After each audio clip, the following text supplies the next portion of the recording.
माननीय वित्त मंत्री श्रीमती आइटम नंबर 1, माननीय वित्त मंत्री Shrimati Nirmala Sitharaman.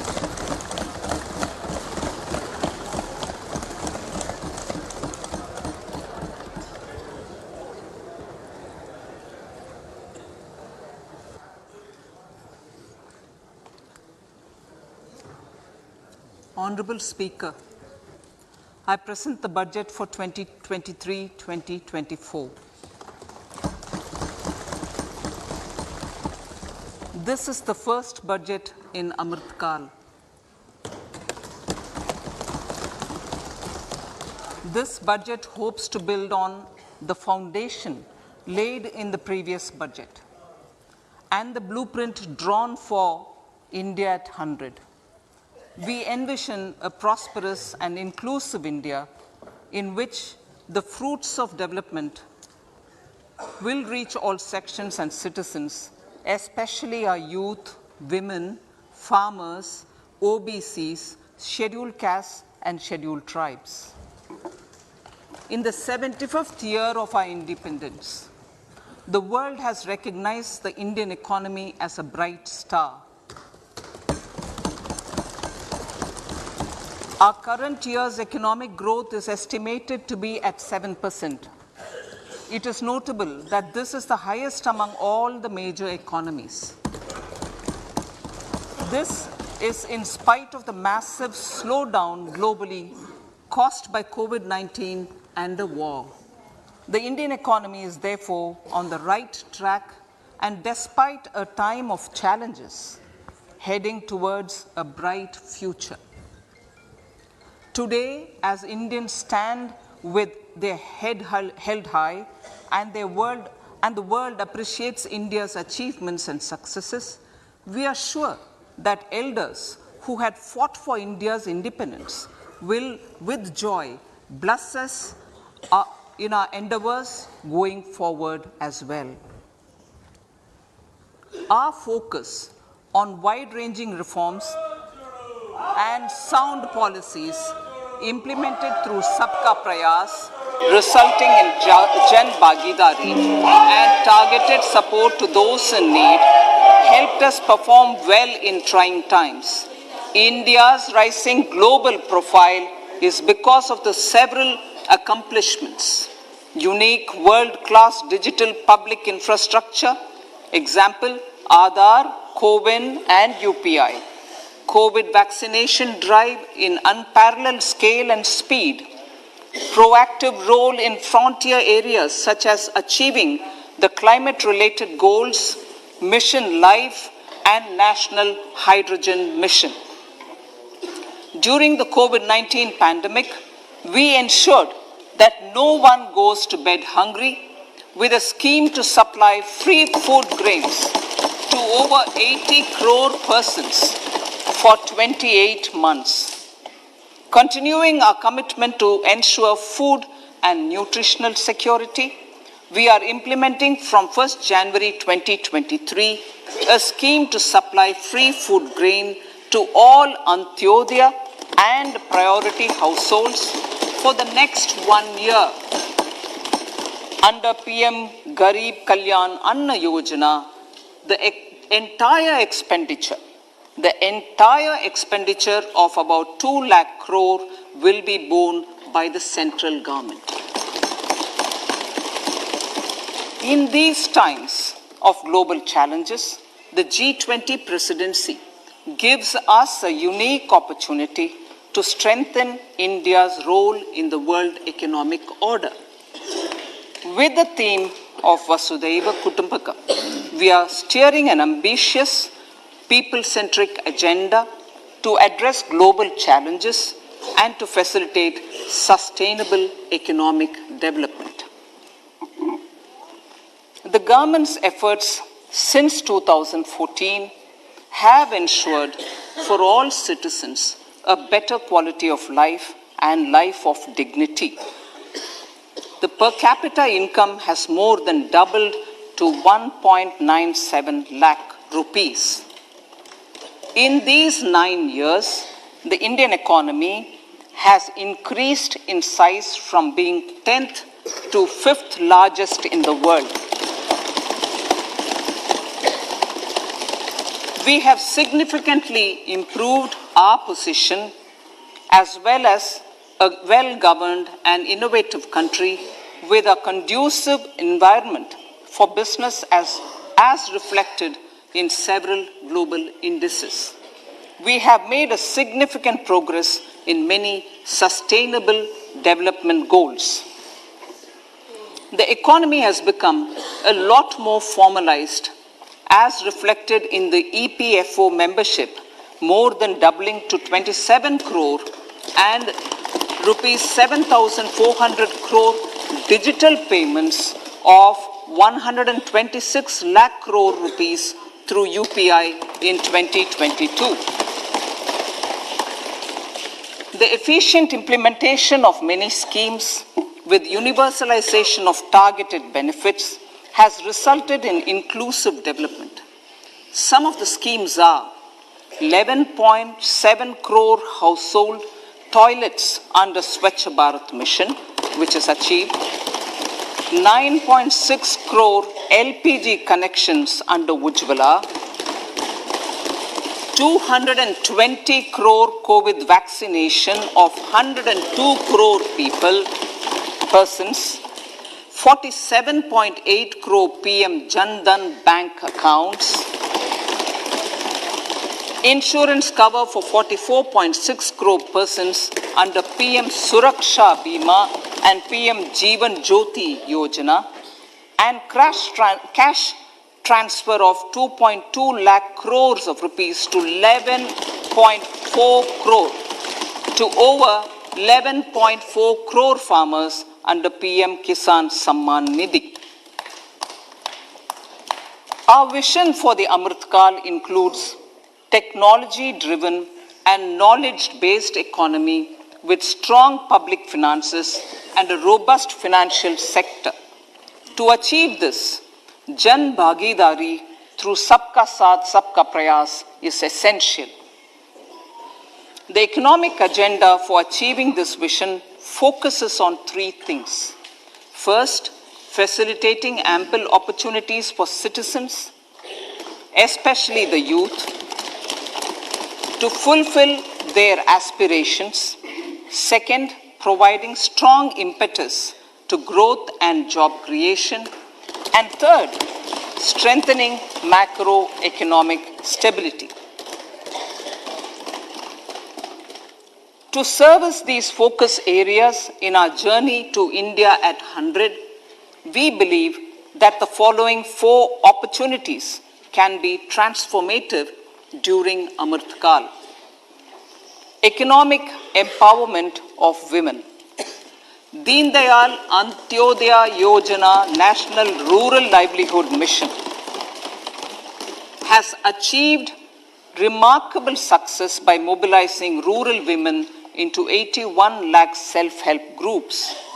We will enable these groups to reach the next stage of economic empowerment through formation of large producer enterprises or collectives, with each having several thousand members and managed professionally. They will be helped with raw materials supply and for better design, quality, branding and marketing of their products. Through supporting these policies, they will be enabled to scale up their operations to serve the large consumer markets, as has been the case with the several startups growing into unicorns. PM Vishwakarma Kaushal Samman, PM Vikas. For centuries, traditional artisans and craftspeople who work with their hands using tools have brought renown for India. They are generally referred to as Vishwakarma. The art and the handicraft created by them represents the true spirit of Atmanirbhar Bharat. For the first time, a package of assistance for them has been conceptualized. The new scheme will enable them to improve the quality, scale, and reach of their products, integrating them with the MSME value chain. The components of the scheme will include not only financial support, but also access to advanced skill training, knowledge of modern digital techniques, and efficient green technologies, brand promotion, linkage with local and global markets, digital payments, and social security.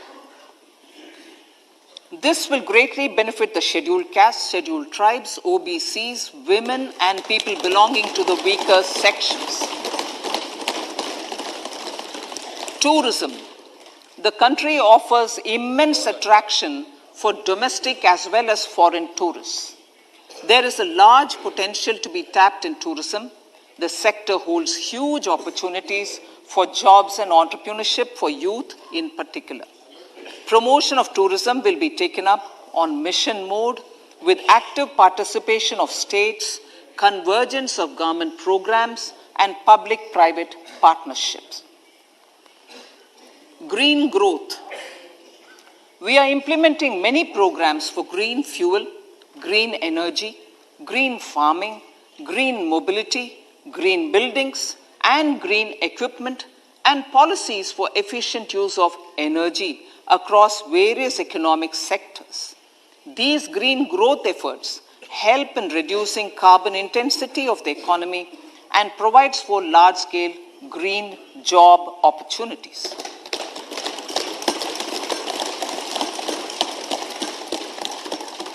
Priorities of this budget. The budget adopts the following 7 priorities. They complement each other and act as the Saptarishi guiding us through the Amrit Kaal. Inclusive development, reaching the last mile, infrastructure and investment, unleashing the potential, green growth, youth power, and financial sector. I now speak on the priority number 1, inclusive development.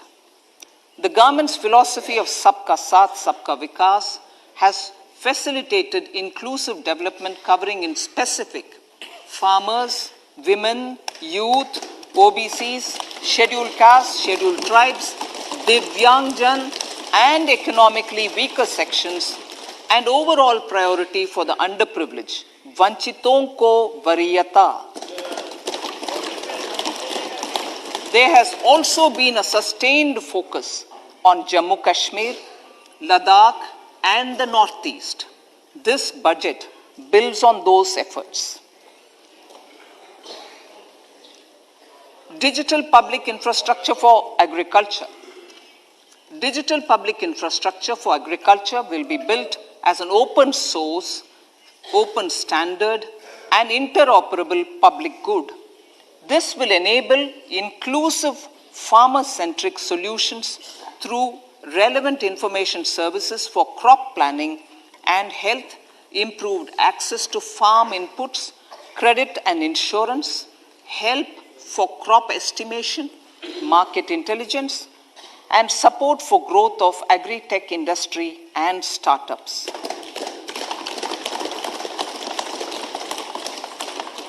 An agriculture accelerator fund. An agriculture accelerator fund will be set up to encourage agri-startups by young entrepreneurs in rural areas. The fund will aim at bringing innovative and affordable solutions for challenges faced by farmers. It will also bring in modern technologies to transform agricultural practices, increase productivity and profitability. To enhance the productivity of extra long staple cotton, we will adopt a cluster-based and value chain approach through public-private partnerships. This will mean collaboration between farmers, state, and industry for input supplies, extension services, and market linkages. We will launch an Atmanirbhar Clean Plant program to boost availability of disease-free, quality planting material for high-value horticultural crops at an outlay of 2,200 crores. global hub for millets, millets which are Sri Anna. India is the forefront.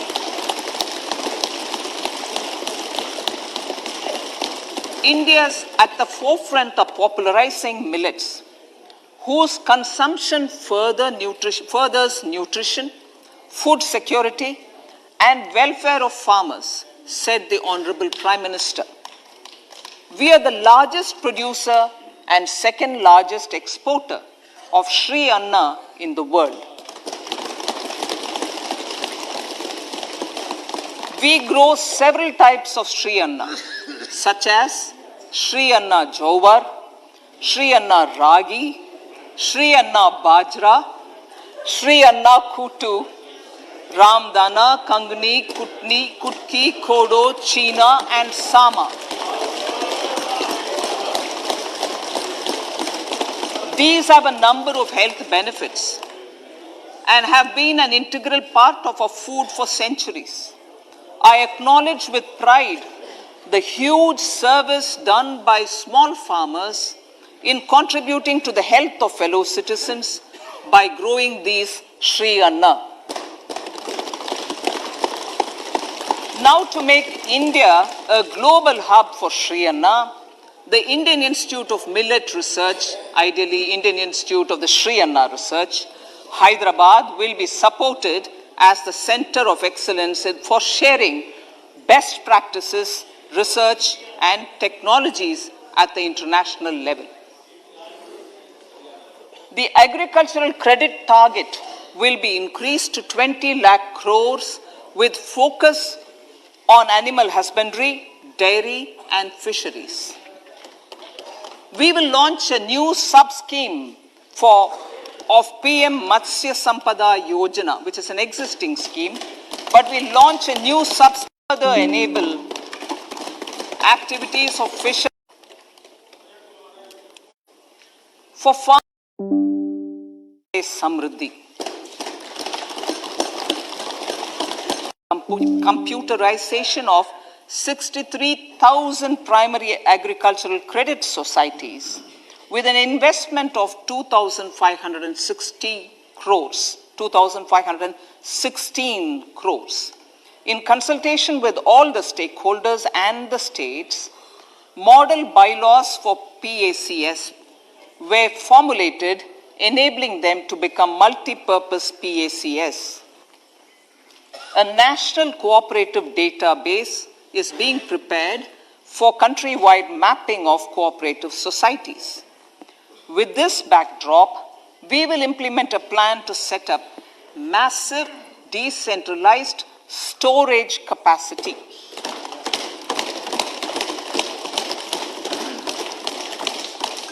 This will help farmers store their produce and realize remunerative prices through sale at appropriate times.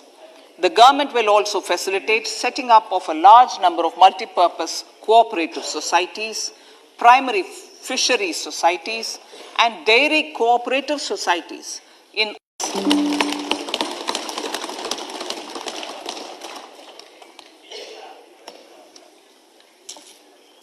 health, education, and skilling. 157 new nursing colleges will be established in co-location. Medical colleges established since 2014. A mission to eliminate will be launched. It will crore people in the age group of 0 to 40 years and counseling through collaborative efforts of central ministry in select ICMR labs. Indian Council for Medical Research Labs will be made available for research by public and private medical colleges for encouraging collaborative research and innovation. A new program to promote research and innovation in pharmaceuticals will be taken up through centers of excellence. We shall also encourage industry to invest in research and development in specific priority areas. Dedicated multidisciplinary courses for medical devices will be supported in existing institutions to ensure availability of skilled manpower for futuristic medical technologies, high-end manufacturing, and research. Teachers' training. Teachers' training will be re-envisioned through innovative pedagogy, curriculum transaction, continuous professional development, dipstick surveys, and ICT implementation. The District Institute of Education and Training will be developed as vibrant institutes of excellence for this purpose.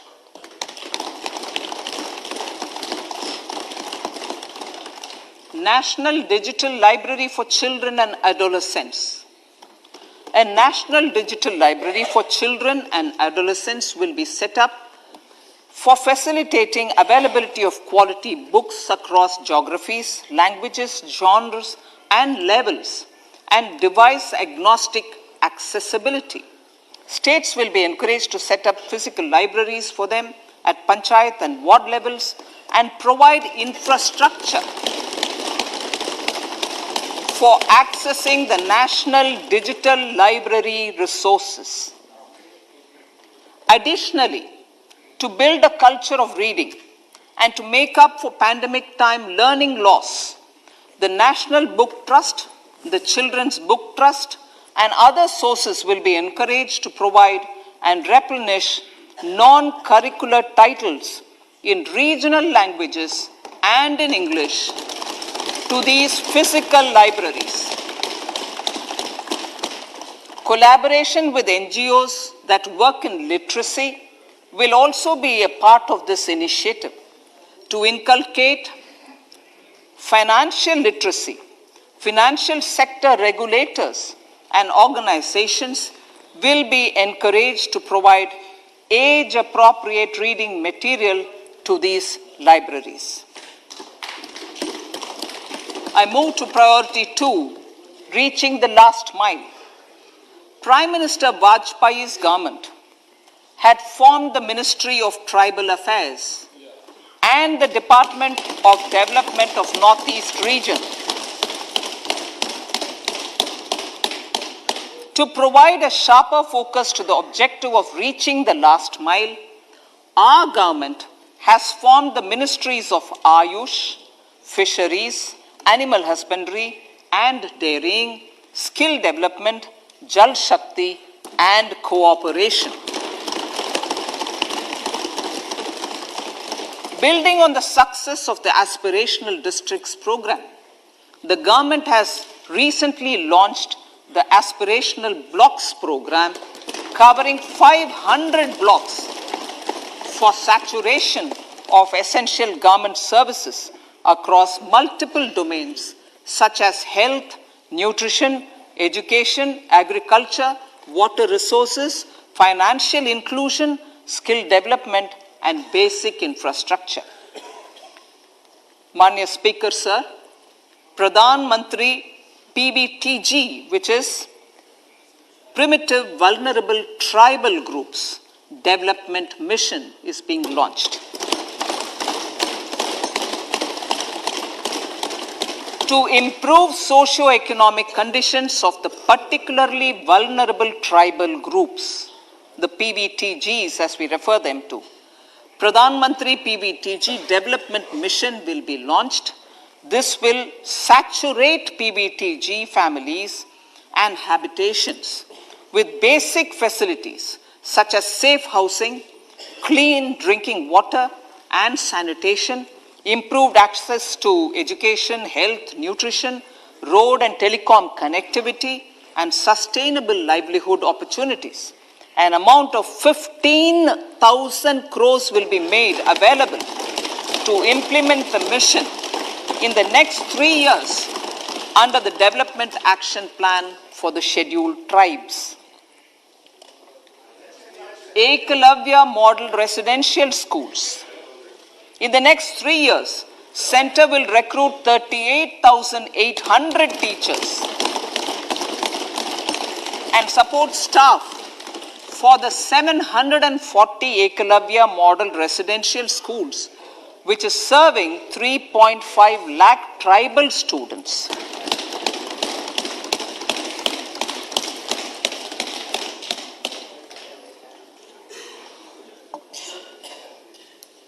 In the drought-prone central regions of Karnataka, central assistance of 5,300 crore will be given to Upper Bhadra project to provide sustainable micro irrigation and filling up of surface tanks for drinking water. PM Awas Yojana. The outlay for PM Awas Yojana is being enhanced by 66% to over 79,000 crores. Bharat Shared Repository of Inscriptions will be set up in a digital epigraphy museum with digitization of 1 lakh ancient inscriptions in the first stage. Support for poor prisoners. For poor persons who are in prisons and unable to afford the penalty or the bail amount, required financial support will be provided. Priority number 3, infrastructure and investment. Investments in infrastructure and productive capacity have a large multiplier impact on growth and employment. After the subdued period of the pandemic, private investments are growing again. The budget takes the lead once again to ramp up the virtuous cycle of investment and job creation. Honorable Speaker, sir, the capital investment outlay is being increased steeply for the 3rd year in a row by 33% to 10 lakh crores, which would be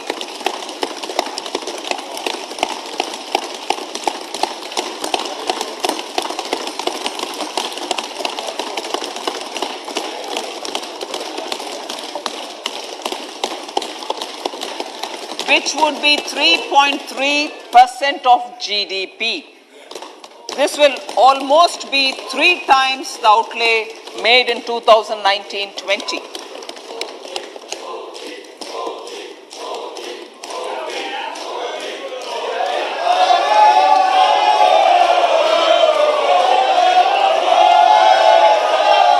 This substantial increase in recent years is central to the government's efforts to enhance growth potential and job creation, crowd in private investments, and provide a cushion against global headwinds. The direct capital investment by the center is complemented by the provision made for creation of capital assets through grants and aids to state. The effective capital expenditure of the center is budgeted at 13.7 lakh crore rupees, which will be 4.5% of GDP. Support to state governments for capital investment. I have decided to continue the 50-year interest-free loan to state governments for 1 more year to spur investment in infrastructure and to incentivize them for complementary policies actions with a significantly enhanced outlay of 1.3 lakh crores.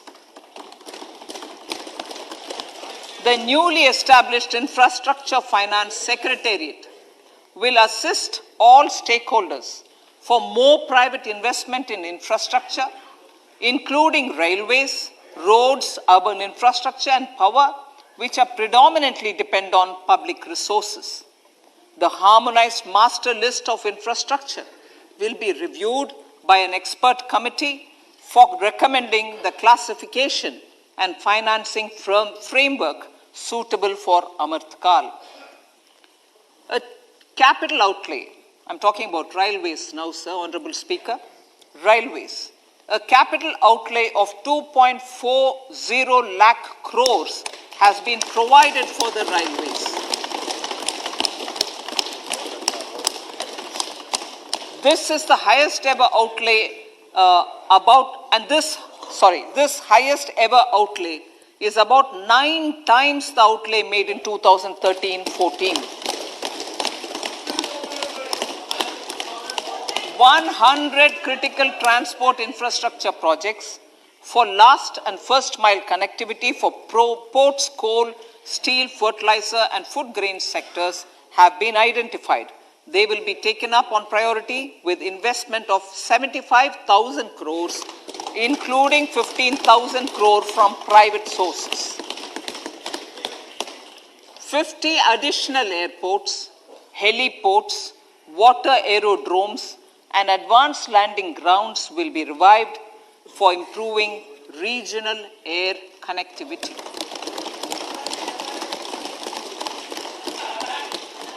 Sustainable cities for tomorrow.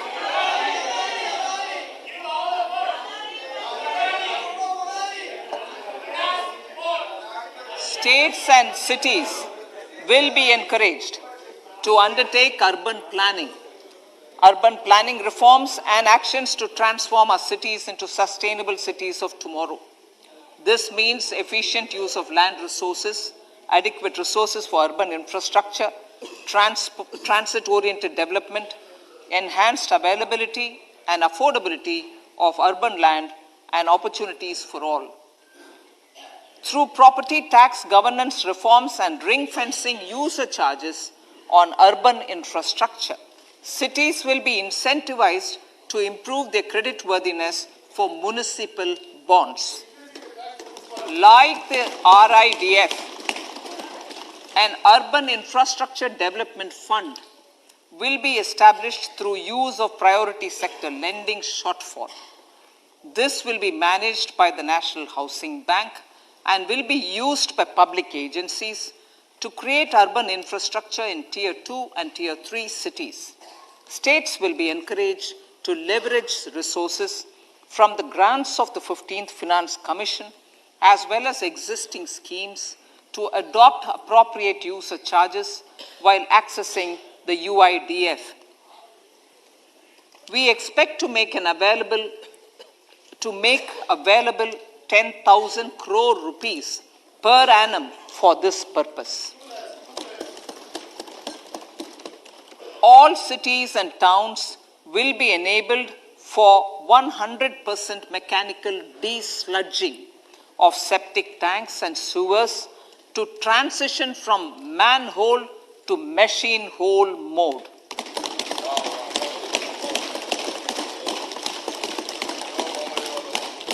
Enhanced focus will be provided for scientific management of dry and wet waste.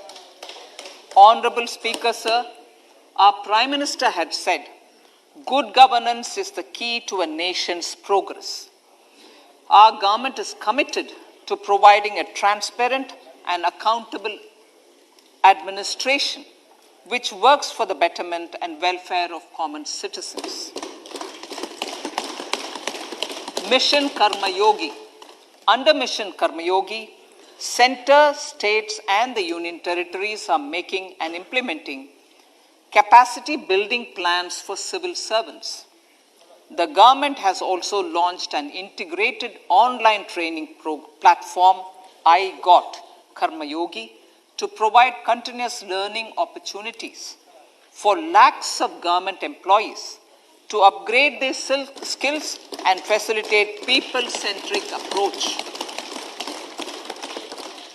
Sir, for enhancing ease of doing business, more than 39,000 compliances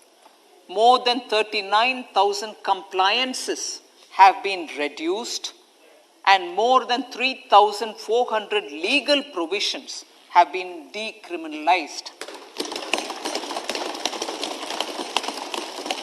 For furthering the trust-based governance, we have introduced the Jan Vishwas Bill to amend 42 central acts.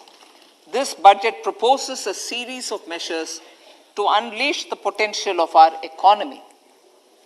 Centers of Excellence for Artificial Intelligence.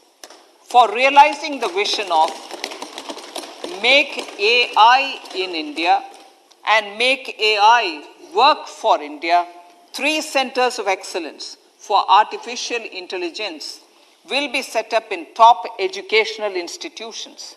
Leading industry players will partner in conducting interdisciplinary research, develop cutting-edge applications, and scalable problem solutions in the areas of agriculture, health, and sustainable cities.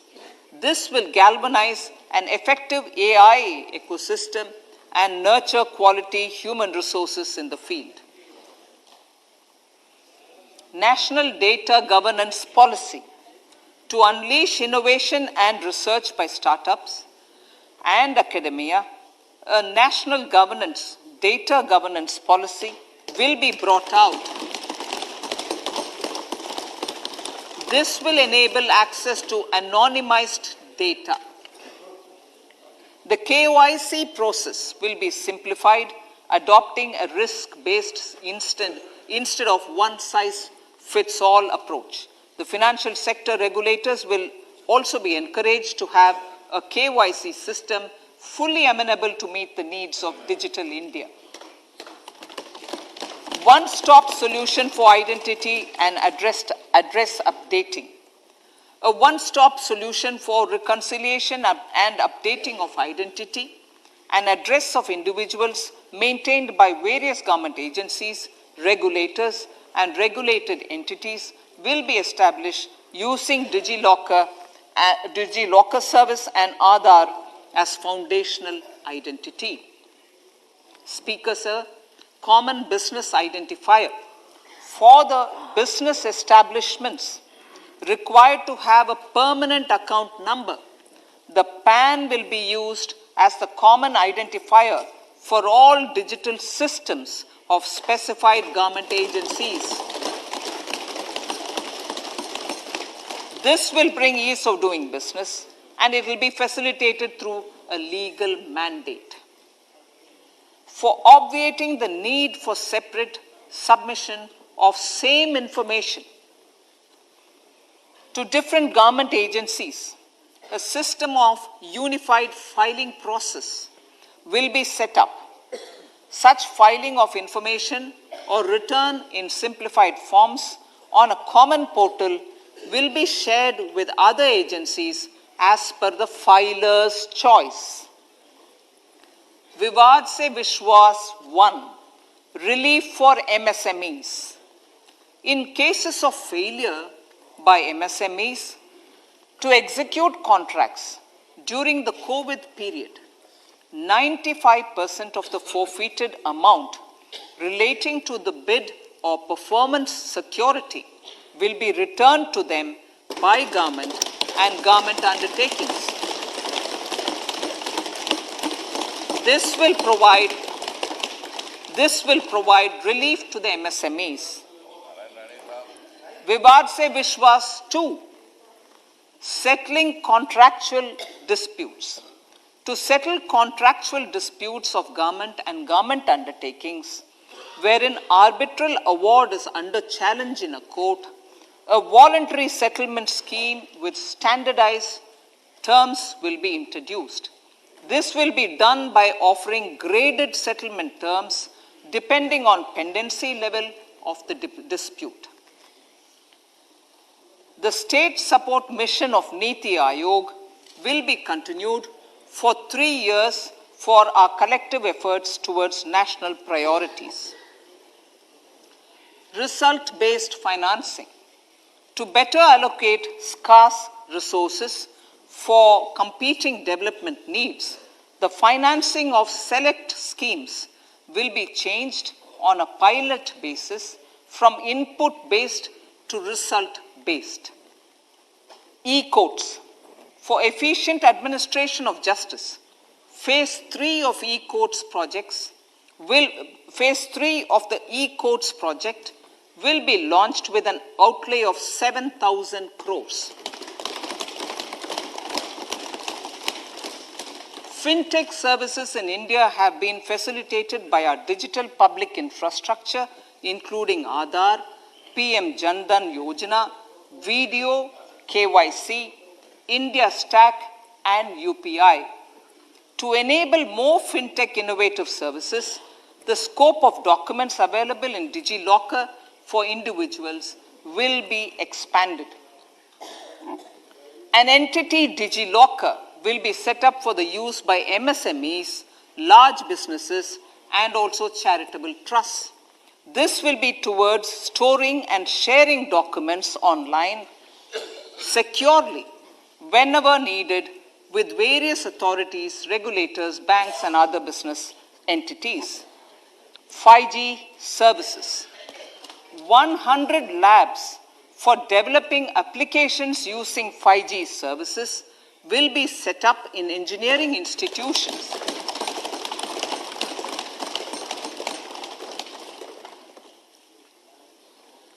To realize a new range of opportunities, business models, and employment potential. The labs will cover, among others, applications such as smart classrooms, precision farming, intelligent transport systems, and healthcare applications. Lab-grown diamonds. Lab-grown diamonds is a technology and innovation-driven emerging sector with high employment potential. These environment-friendly diamonds, which have optically and chemically the same properties as natural diamonds. To encourage indigenous production of LGD, lab-grown diamond seeds and machines, and to reduce import dependency, a research and development grant will be provided to one of the IITs for 5 years. To reduce the cost of production, a proposal to review the custom duty on LGD seeds will be indicated in Part B of the speech. I come to the fifth priority, Honorable Speaker, sir, green growth. Honorable Prime Minister has given a vision for life or lifestyle for environment to spur a movement of environmentally conscious lifestyle. India is moving forward firmly for the Panchamrit, the net zero carbon emission by 2070 to usher in green industrial and economic transition. This budget builds on our focus on green growth. The recently launched National Green Hydrogen Mission, with an outlay of 19,700 crores, will facilitate transition of the economy to low carbon intensity, reduce dependence on fossil fuel imports, and make the country assume technology and market leadership in this sunrise sector. Our target is to reach an annual production of 5 MMT by 2030. Energy transition. This budget provides for 35,000 crores for priority capital investment towards energy transition and net zero objectives and energy security by Ministry of Petroleum and Natural Gas. To steer the economy on sustainable development path, battery energy storage systems with capacity of 4,000 MWH will be supported with viability gap funding. A detailed framework for pumped storage projects will also be formulated. Renewable energy evacuation.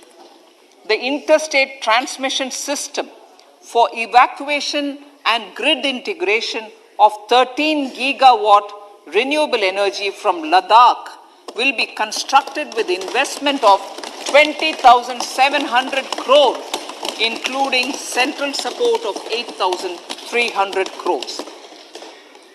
Green credit program.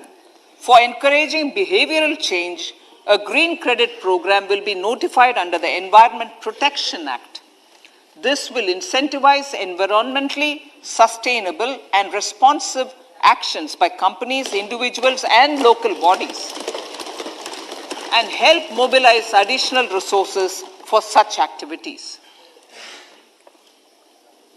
PM Program for Restoration, Awareness, Nourishment and Amelioration of Mother Earth, PM Pranam, will be launched to incentivize states and union territories to promote alternative fertilizers and balanced use of chemical fertilizers.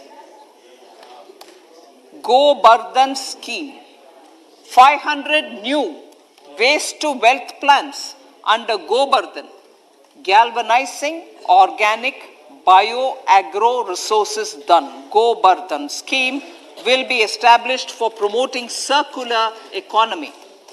These will include 200 compressed biogas plants, including 75 plants in urban areas and 300 community or cluster-based plants at a total investment of 10,000 crores. I will refer to this in Part B also. In due course, a 5% CBG mandate will be introduced for all organizations marketing natural and biogas. For collection of biomass and distribution of biomanure, appropriate fiscal support will also be provided. Bharatiya Prakritik Kheti Bio Input Resource Centers. Over the next 3 years, we will facilitate 1 crore farmers to adopt natural farming. For this, Honorable Speaker, 10,000 bio input resource centers will be set up, creating a national level distributed micro fertilizer and pesticide manufacturing network. Mishti.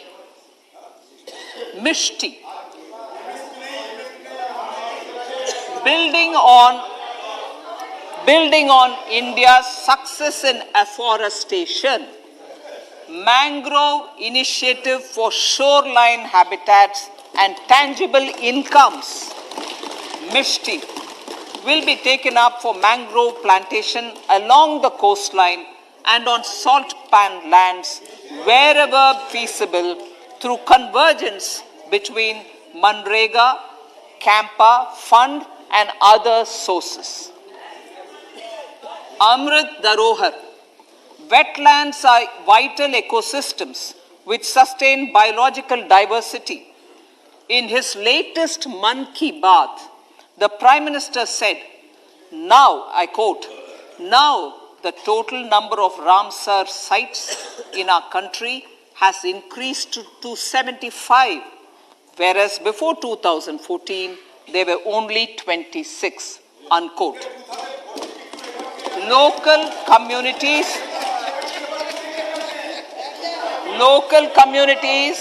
have always been at the forefront of conservation efforts. The government will promote their unique conservation values through Amrit Dharohar, a scheme that will be implemented over the next 3 years to encourage optimal use of wetlands and enhance biodiversity, carbon stock, ecotourism opportunities, and income generation for local communities. Coastal shipping.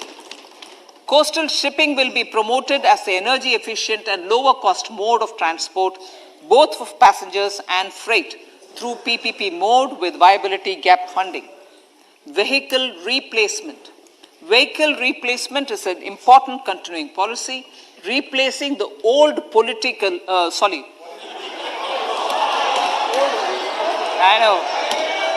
replacing, absolutely, thank you. Replacing old polluting vehicles. May be applicable, right? Replacing old polluting vehicles is an important part of greening our economy. In furtherance of the vehicle scrapping policy mentioned in Budget 21-22, I have allocated adequate funds to scrap old vehicles of the central government. States will also be supported in replacing old vehicles and old state ambulances. Honorable Speaker, sir, I move to priority 6, youth power. To empower our youth and help the Amrit PD realize their dreams, we have formulated the national education policy, which is very wide in its scope, but one of the things is also to focus on skilling, adopted economic policies that facilitate job creation at scale and have supported business opportunities. Pradhan Mantri Kaushal Vikas Yojana. Pradhan Mantri Kaushal Vikas Yojana 4.0 will be launched to skill lakhs of youth within the next 3 years. On-job training, industry partnership, and alignment of courses with needs of industry will be emphasized. The scheme will also cover new age courses for Industry 4.0 like coding, AI, robotics, mechatronics, IoT, 3D printing, drones, and other soft skills. To skill youth for international opportunities, 30 Skill India International Centers will be set up across different states.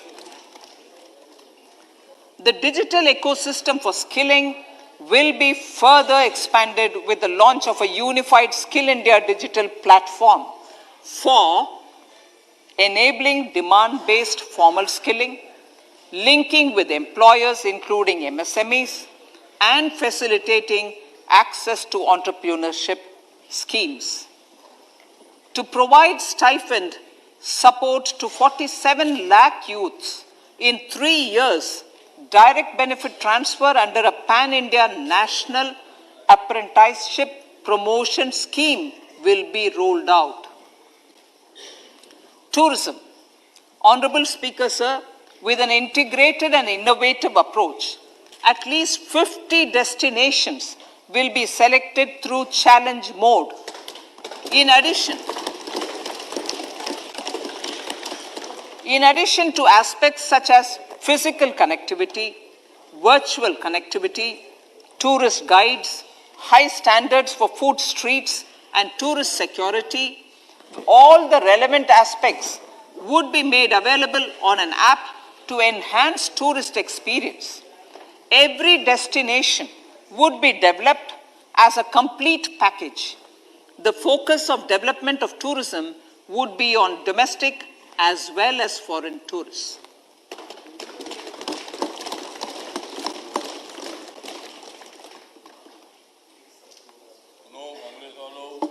Sector-specific skilling and entrepreneurship development will be dovetailed to achieve the objectives of Dekho Apna Desh initiative.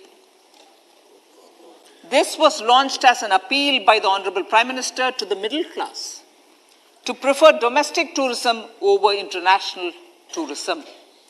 The integrated development of theme-based tourist circuits, the Swadesh Darshan scheme, was also launched. Under the Vibrant Villages program, tourism infrastructure and amenities will be facilitated in border villages. Unity Mall.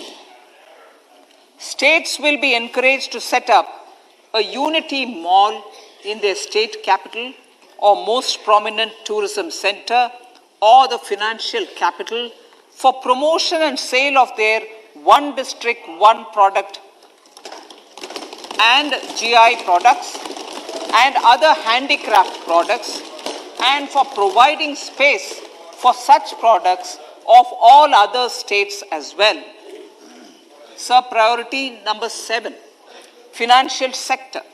Our reforms in the financial sector and innovative use of technology have led to financial inclusion at scale, better and faster service delivery, ease of access to credit, and participation in financial markets.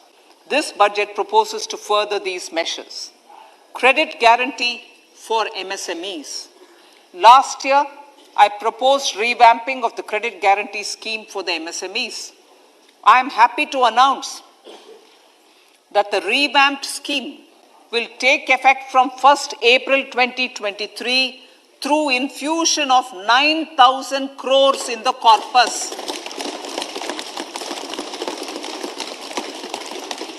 This will enable additional collateral-free guaranteed credit of 2 lakh crores of rupees. Further, the cost of credit will be reduced by about 1%. A national financial information registry will be set up to serve as the central repository of financial and ancillary information. This will facilitate efficient flow of credit, promote financial inclusion, and foster financial stability. A new legislative framework will govern this credit public infrastructure and will be designed in consultation with the RBI. To meet the needs of Amrit Kaal and to facilitate optimum regulation in the financial sector, public consultation, as necessary and feasible, will be brought to the process of regulation making and issuing subsidiary directions. To simplify, to ease, and to reduce cost of compliance, financial sector regulators will be requested to carry out a comprehensive review of existing regulations. For this, they will consider suggestions from public and regulated entities. Time limits to decide the application under various regulations will also be laid down. Honorable Speaker, sir, to enhance business activities in GIFT IFSC, the following measures will be taken. Delegating powers under the SEZ Act to the IFSCA to avoid dual regulation. Setting up a single window IT system for registration and approval of IFSCA, SEZ authorities, GSTN, RBI, SEBI, and IRDAI. Permitting acquisition financing by IFSC banking units of foreign banks. Establishing a subsidiary of Exim Bank for trade refinancing. Amending IFSCA Act for statutory provisions for arbitration, ancillary services, and avoiding dual regulation under the SEZ Act, and recognizing offshore derivative instruments as valid contracts. Honorable Speaker, sir, data embassy. For countries looking for digital continuity solutions, we will facilitate setting up of their data embassies in GIFT IFSC.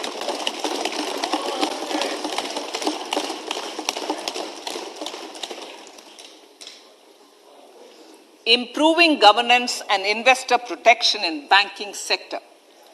To improve bank governance and enhance investors' protection, certain amendments to the Banking Regulation Act, the Banking Companies Act, and the Reserve Bank of India Act are being proposed. Capacity building in securities market. Honorable Speaker, sir, to build capacity of functionaries and professionals in the securities market, SEBI will be empowered to develop, regulate, maintain, and enforce norms and standards for education in the National Institute of Securities Markets and to recognize award of degrees, diplomas, and certificates. A central processing center will be set up for faster response to companies through centralized handling of various forms filed with field officers under the Companies Act. Reclaiming of shares and dividends. For investors to reclaim unclaimed shares and unpaid dividends from the Investor Education and Protection Fund Authority with ease, from the Investor Education and Protection Fund Authority with ease, an integrated IT portal will be established. Digital payments continue to find wide acceptance. In 2022, they show an increase of 76% in transaction and 91% in value. Fiscal support for this digital public infrastructure will continue in 2023-2024. आजादी का अमृत महोत्सव, महिला सम्मान बचत पत्र. For commemorating Azadi Ka Amrit Mahotsav, a one-time new small savings scheme, Mahila Samman Savings Patra or Savings Certificate, Mahila Samman Savings Certificate will be made available for a 2-year period up to March 2025.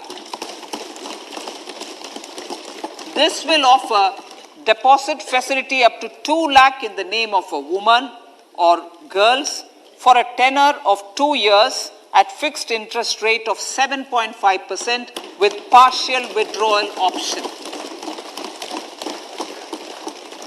Senior citizens, the maximum deposit limit for senior citizens savings scheme will be enhanced from 15 lakh to 30 lakhs of rupees.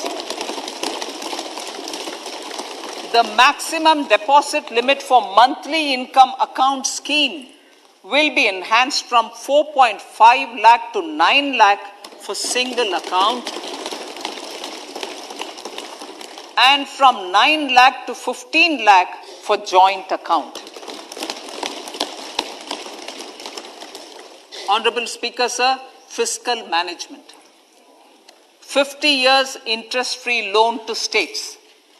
The entire 50-year loan to states has to be spent on capital expenditure within 2023-24. Most of this will be at the discretion of the states, but a part will be conditional on states increasing their actual capital expenditure. Parts of the outlay will also be linked to or allocated for the following purposes: scrapping old government vehicles, urban planning reforms and actions, financing reforms in urban local bodies to make them credit-worthy for municipal bonds, housing for police personnel above or as part of the police station, constructing unity malls, children and adolescent libraries and digital infrastructure, and state share of capital expenditure of central schemes.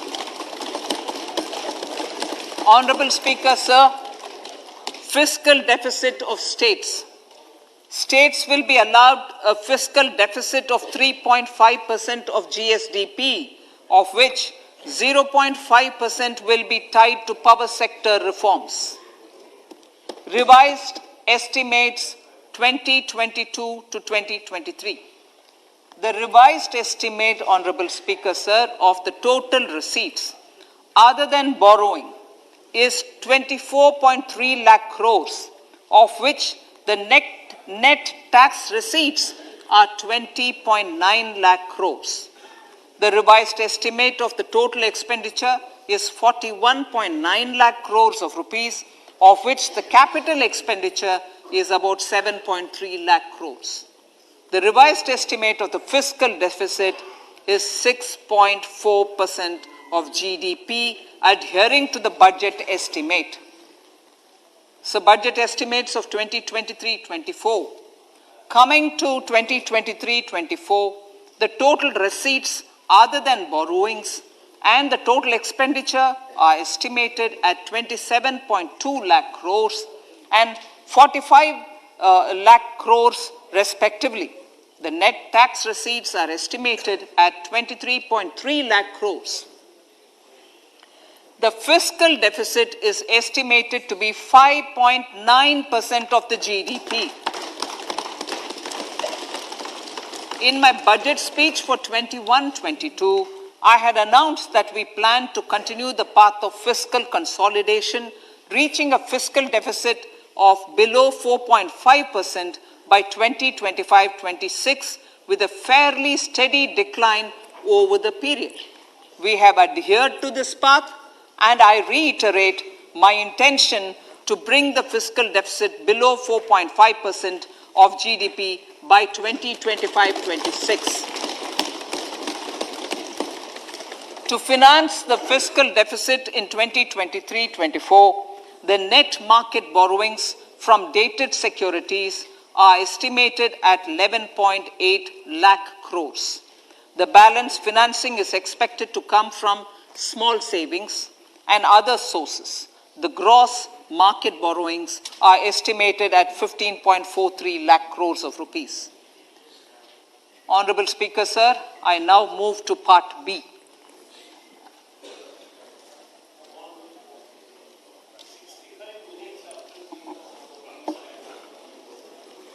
Indirect taxes. My indirect tax proposals will aim to promote exports, boost domestic manufacturing, enhance domestic value addition, encourage green energy and mobility. A simplified tax structure with fewer tax rates helps in reducing compliance burden and improving tax administration. I propose to reduce the number of basic customs duty rates on goods other than textiles and agriculture from 21 to 13. As a result, there are minor changes in the basic custom duties, cesses and surcharges on some items including toys, bicycle, automobiles and naphtha. Green mobility. To avoid cascading of taxes on blended compressed natural gas, I propose to exempt excise duty on GST paid compressed biogas contained in it. To further provide impetus to green mobility, customs duty exemptions is being extended to import of capital goods and machinery required for manufacture of lithium-ion cells for batteries used in electrical vehicles as well. Electronics. As a result of various initiatives of the government, including phased manufacturing program, mobile phone production in India has increased from 5.8 crore units valued at about 18,900 crore in 2014-15 to 31 crore units valued at 2,75,000 crore in the last financial year. To further deepen domestic value addition in manufacturing of mobile phones, I propose to provide relief to customs duty. I propose to provide relief in customs duty on import of certain parts and inputs like camera lens and continue the concessional duty on lithium-ion cells for batteries for another year. Similarly, to promote value addition in manufacture of televisions, I propose to reduce the basic customs duty on parts of open cells of TV panels to 2.5%. Electrical. To rectify inversion of duty structure and encourage manufacturing of electric kitchen chimneys, the basic custom duty on electric kitchen chimney is being increased from 7.5% to 15%, and that on heat coils for these is proposed to be reduced from 20% to 15%. Chemicals and petrochemicals. Denatured ethyl alcohol is used in chemical industry. I propose to exempt basic customs duty on it. This will also support the ethanol blending program and facilitate an endeavor for energy transition. Basic customs duty is also being reduced on acid-grade fluorospar from 5% to 2.5% to make the domestic fluorochemicals industry competitive. Further, the basic customs duty on crude glycerine for use in manufacture of epichlorohydrin is proposed to be reduced from 7.5% to 2.5%.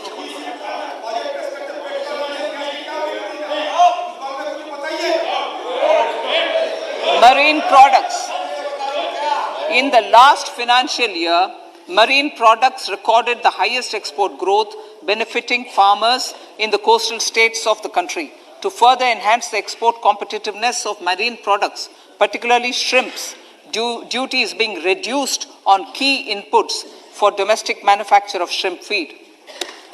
India is a global leader, as I said in Part A, in cutting and polishing of natural diamonds, contributing about 3/4 of the global turnover by value. With the depletion of deposits of natural diamonds, the industry is moving towards lab-grown diamonds, and it holds huge promise. To seize this opportunity, I propose to reduce the basic customs duty on seeds used in their manufacture. Customs duties on door or dore and bars of gold and platinum were increased earlier this fiscal. I propose to increase the duties on articles made therefrom to enhance the duty differential. I also propose to increase the import duty on silver doors, bars, and articles to align them with that on gold and platinum. To facilitate availability of raw materials for the steel sector, exemptions from basic custom duty on raw materials for manufacture of CRGO steel, ferrous scrap, and nickel cathode is being continued. Similarly, the concessional BCD of 2.5% on copper scrap is also being continued to ensure the availability of raw materials for secondary copper producers who are mainly in the MSME sectors. Compounded rubber.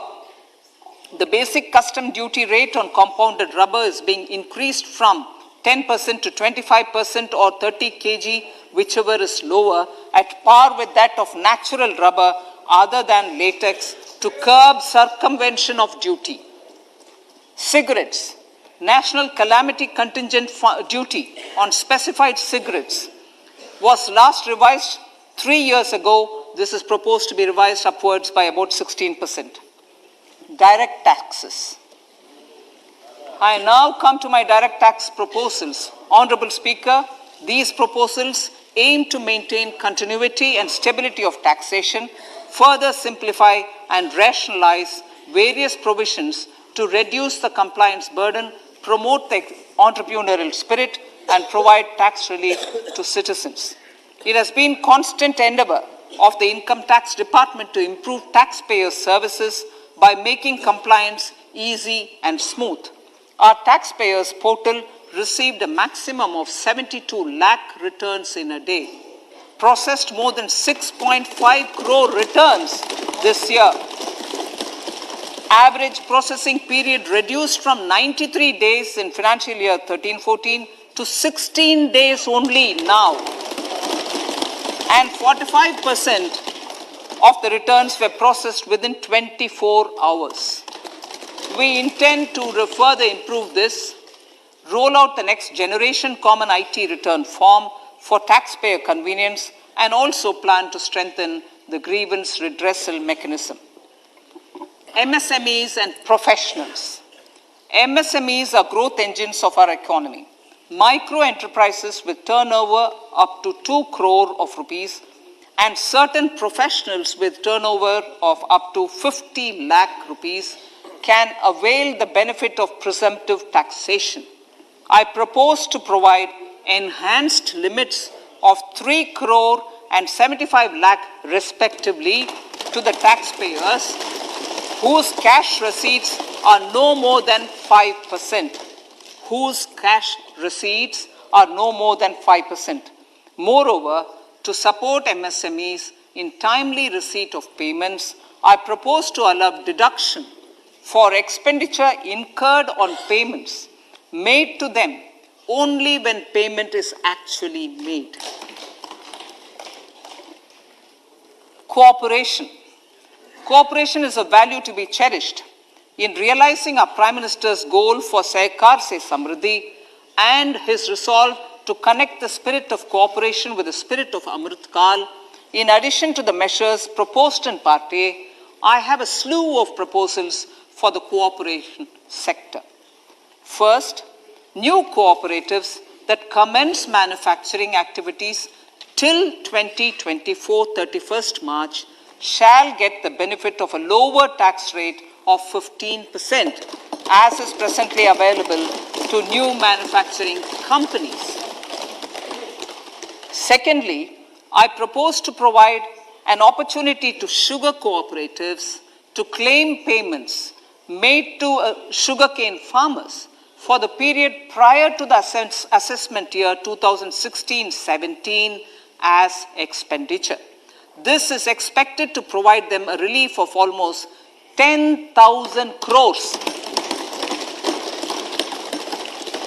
Thirdly, I am providing a higher limit of 2 lakh per member for cash deposits to loans in cash by primary agricultural cooperative societies and primary cooperative agriculture and rural development banks. I repeat that.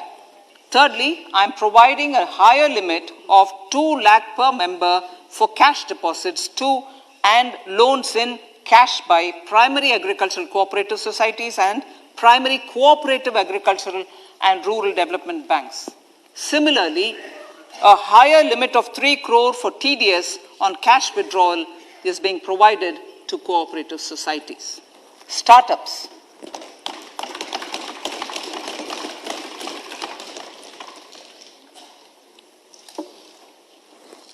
Entrepreneurship is vital for a country's economic development.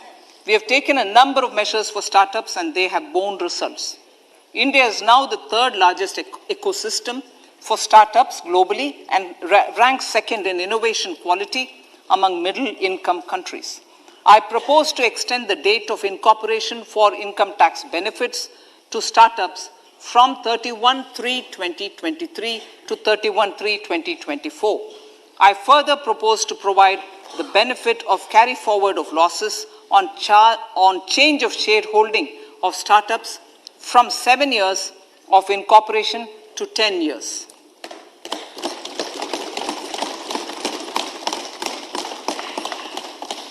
To reduce the pendency of appeals at commissioner level, I propose to deploy about 100 joint commissioners for disposal of small appeals.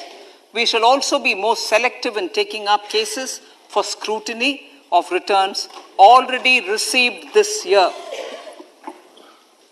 Better targeting of tax concessions. For better targeting of tax concessions and exemptions, I propose to cap deduction from capital gains on investment in residential house under Section 54 and Section 54F to 10 crores. Another proposal with similar intent is to limit income tax exemption from proceeds of insurance policies with very high value. Rationalization. Honorable Speaker, sir, there are a number of proposals relating to rationalization and simplification.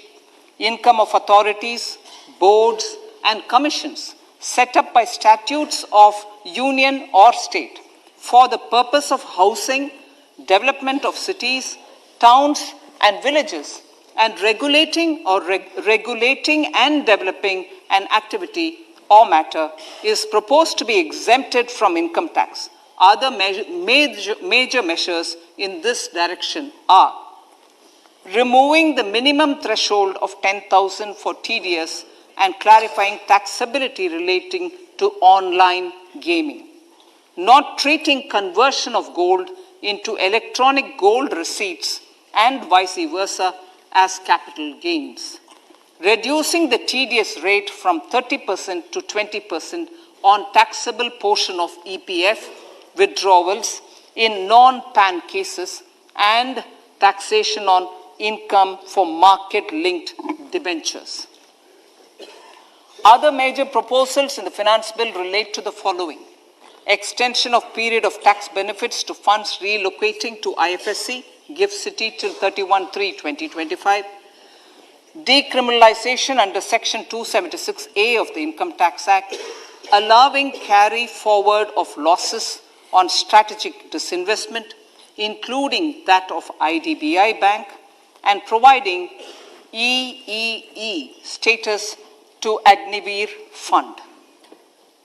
Personal income tax.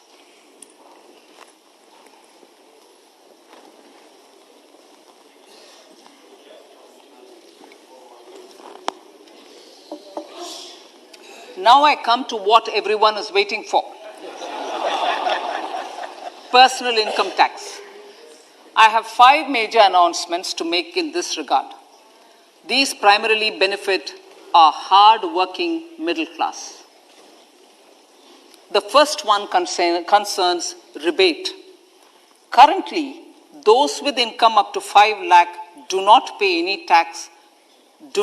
any income tax in both old and new regimes. I propose to increase the rebate limit to 7 lakhs in the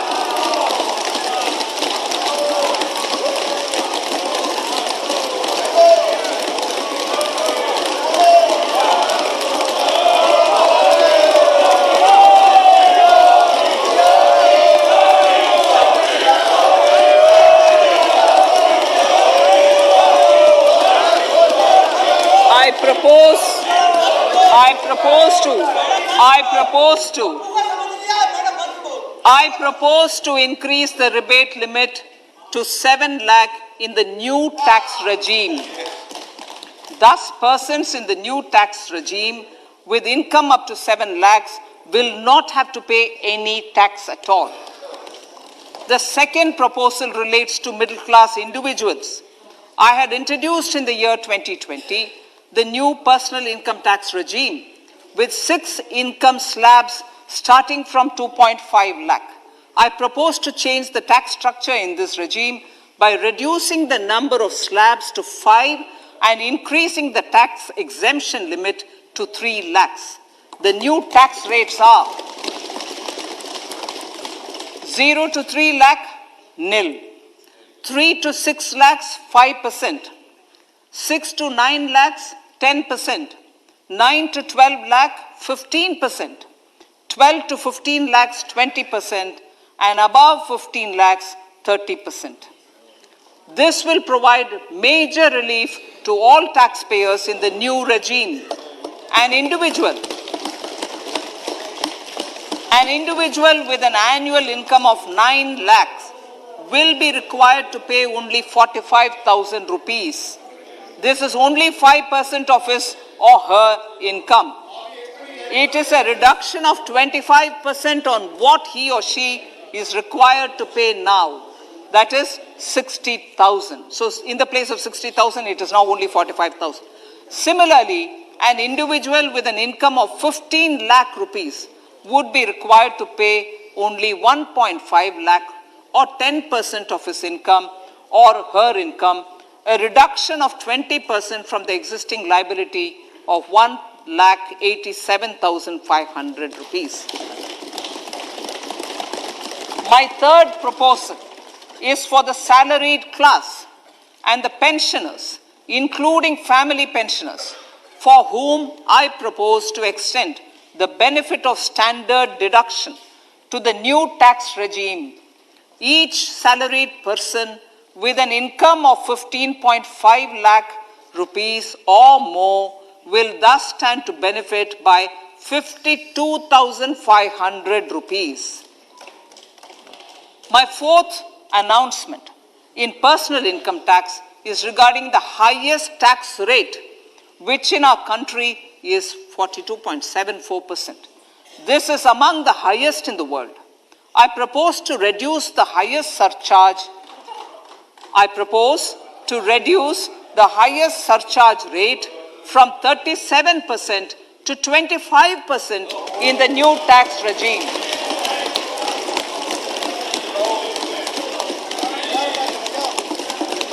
This would result in reduction of the maximum rate. This would result in the reduction of the maximum tax rate to 39%. Lastly, the limit of 3 lakh rupees for tax exemption on leave encashment on retirement of non-government salaried employees was last fixed in the year 2002, when the highest basic pay in the government was only 30,000 rupees per month. In line with the increase in the government salaries, I am proposing to increase this limit to 25 lakh rupees.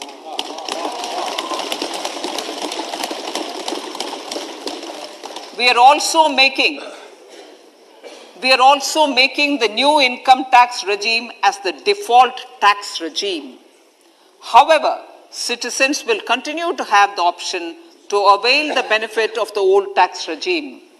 Apart from these, I'm also making some other changes as given in the annexure. As a result of these proposals, revenue of about 38,000 crore to 37,000 crore in direct taxes and rupees 1,000 crore in indirect taxes will be foregone, while revenue of about 3,000 crore will be additionally mobilized. Thus, the total revenue foregone is about 35,000 crores annually. Honorable Speaker, sir, with these words, I commend the budget to this August House.